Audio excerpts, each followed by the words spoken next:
Assalamualaikum warahmatullahi wabarakatuh. Sebelumnya, perkenalkan nama saya Nur Farida. Saya merupakan mahasiswi dari program studi Tadris Biologi Universitas Islam Negeri Sultan Taha Saifuddin Jambi. Di video kali ini, saya akan membahas mengenai analisis artikel yang berjudul Kelainan Autoimun Bawaan yang Langka serta Proses Mekanisme Biokimiawinya, yang mana video ini bertujuan untuk memenuhi tugas mata kuliah genetika yang diampu oleh Ibu Diandara Oriza MPD. Baiklah, di sini saya mengambil artikel yang berjudul Kelainan Autoimun Bawaan yang Langka serta Proses Biokimiawinya, yang mana diterbitkan oleh jurnal Scientia Educatia pada volume 1 edisi 2, karya Evi Rofiati, bulan November tahun 2012. Untuk menganalisis artikel ini, kita akan menggunakan rumus 5W1H. Yang pertama yaitu what. Apa kelainan genetik yang dibahas pada artikel tersebut? Artikel yang saya ambil membahas mengenai sistem lupus erythematosus atau yang biasa kita kenal dengan kelainan genetik autoimun. Kemudian who, atau siapakah yang paling berisiko terkena penyakit genetik tersebut. Dalam artikel yang saya ambil, yang paling berisiko terkena penyakit autoimun atau lupus atau yang juga sering disebut dengan SLE itu adalah perempuan, yang mana rasionya adalah 80-89%. Kemudian yang laki-laki hanya 15-20% saja berisikonya. Kemudian seorang perempuan ini dia itu bisa terkena dari usia produktif, yaitu 15-45 tahun. Yang ketiga yaitu why. Kenapa seseorang menderita penyakit genetik tersebut? Alasan yang pertama, karena semua komponen kunci dalam sistem imun terlibat dalam mekanisme yang melandasi terjadinya autoimun atau yang biasa disebut juga SLE.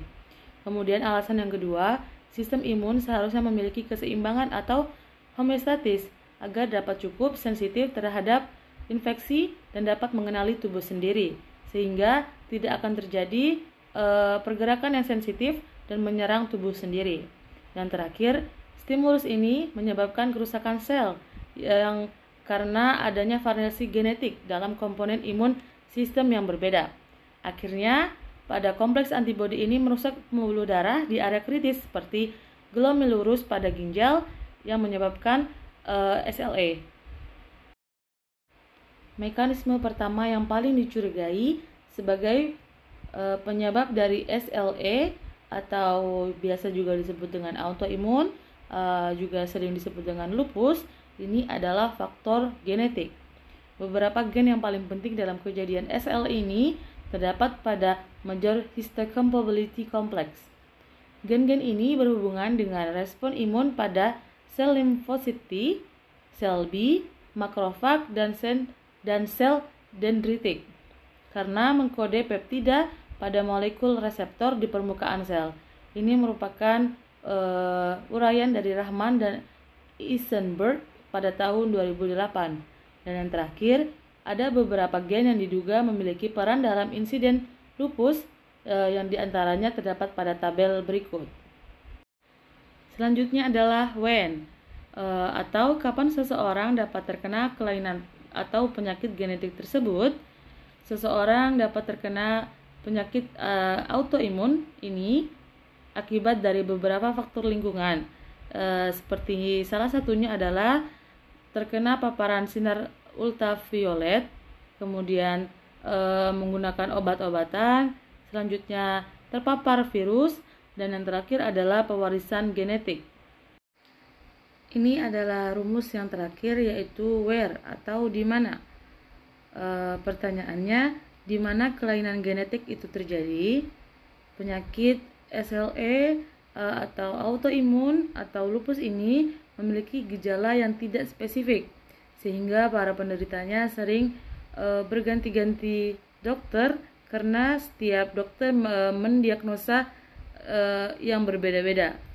Organ yang paling banyak terpengaruh yaitu adalah pada ginjal dan pada kulit. Gejala yang ditimbulkan oleh autoimun ini yang pertama adalah ruam kemerahan pada kedua pipi atau biasa juga disebut dengan butterfly rash, kemudian bercak kemerahan yang berbentuk bulat pada bagian kulit, kemudian luka di mulut dan lidah seperti sariawan. Yang keempat adalah tes ANA atau anti-nuclear antibody yang positif.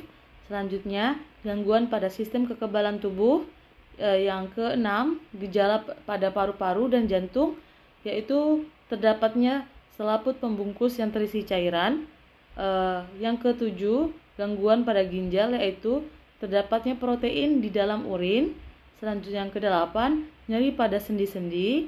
Yang kesembilan, kelainan pada sistem darah. Yang kesepuluh, yaitu gangguan pada otak atau sistem saraf. Dan terakhir adalah fotosensitif. Yang terakhir adalah how. Bagaimana cara pengobatan dari penyakit genetik tersebut dan bagaimana antisipasi yang dapat dilakukan. Pada artikel yang saya ambil, pengobatan pada penderita lupus ini sejauh ini dokter hanya memberikan obat-obatan yang dapat mengurangi gejalanya saja. Belum ada atau obat yang untuk mengatasi penyebabnya. Misalnya seperti pemberian obat-obat antiinflamasi, anti malaria, dan imunosupresan. Namun kini sudah ditemukan obat yang dapat digunakan untuk membantu meringankan serangan dari penyakit autoimun ini. Obat itu disebut dengan limfosat B yang berfungsi untuk menghambat protein yang menstimulasi limfosit B. Limfosit B ini adalah sel yang berkembang menjadi sel plasma yang memproduksi antibodi. Jadi dapat memulihkan aktivitas autoimun menjadi normal. Kemudian menghambat aktivitas protein tersebut sehingga limfosit B tidak bisa berkembang menjadi sel plasma yang memproduksi antibodi. Berkurangnya produksi antibodi ini akan menyebabkan aktivitas penyakit lupus itu mudah dikontrol.